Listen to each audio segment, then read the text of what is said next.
Daily Words of God. Every person in mankind should accept the observation of my spirit, should closely scrutinize their every word and action, and, moreover, should look upon my wondrous deeds. How do you feel at the time of the kingdom's arrival on earth? When my sons and people stream back to my throne, I formally commence judgment before the great white throne, which is to say, when I begin my work on earth in person, and when the era of judgment nears its end, I start to direct my words to the entire universe and release the voice of my spirit to the entire universe.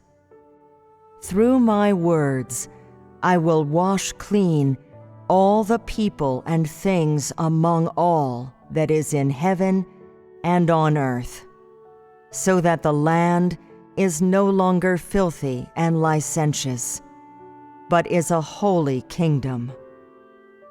I will renew all things, so that they will be provided for my use, so that they will no longer bear the earthy breath, and no longer be stained with the flavor of the ground.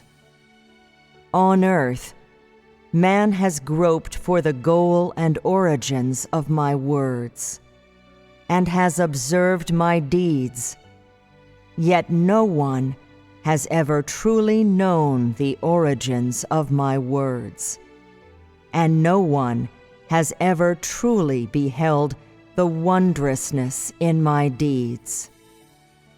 It is only today, when I personally come among man and speak my words, that man has a little knowledge of me, removing the place for me in their thoughts, instead creating a place for the practical God in their consciousness. Man has conceptions and is full of curiosity.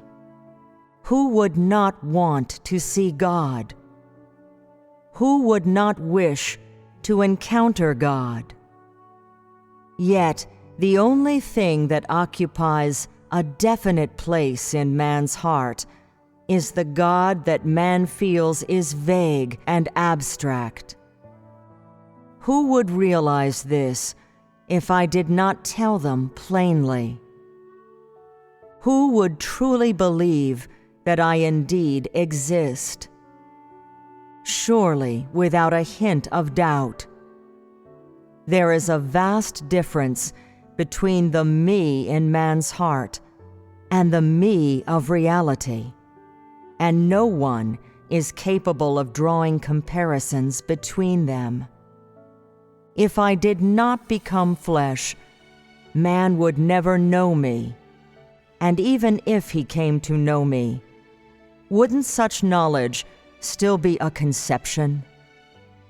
Each day I walk among the unceasing flow of people, and each day I operate within every person.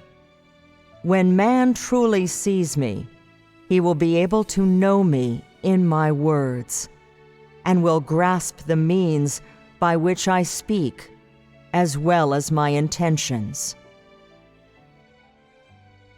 When the kingdom formally arrives on earth, what among all things is not silent? Who among all people is not afraid? I walk everywhere throughout the universe, and everything is personally arranged by me. At this time, who does not know that my deeds are wonderful? My hands uphold all things, yet I am also above all things. Today is not my incarnation and my personal presence among man the true meaning of my humility and hiddenness. Outwardly, many people applaud me as good and praise me as beautiful, but who truly knows me?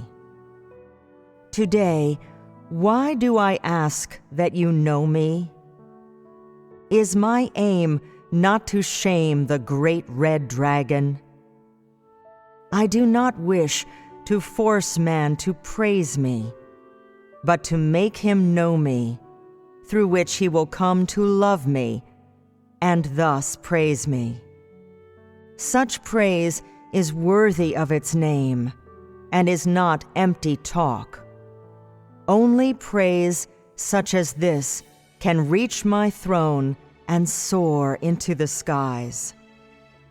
Because man has been tempted and corrupted by Satan, because he has been taken over by the thinking of conceptions, I have become flesh in order to personally conquer all of mankind, to expose all the conceptions of man, and to tear apart the thinking of man.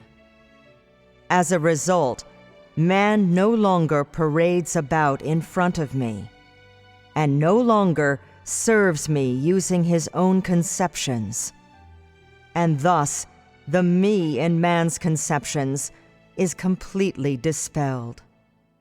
When the kingdom comes, I first of all begin this stage of work, and I do so among my people.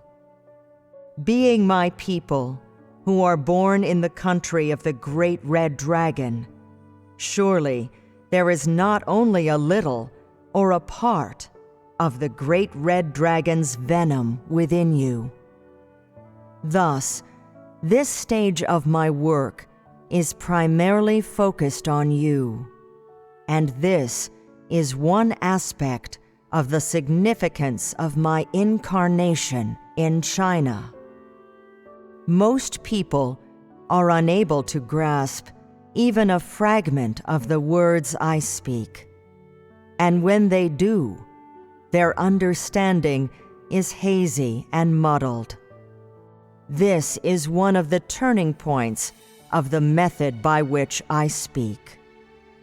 If all people were able to read my words and understand their meaning, then who among man could be saved and not cast down into Hades?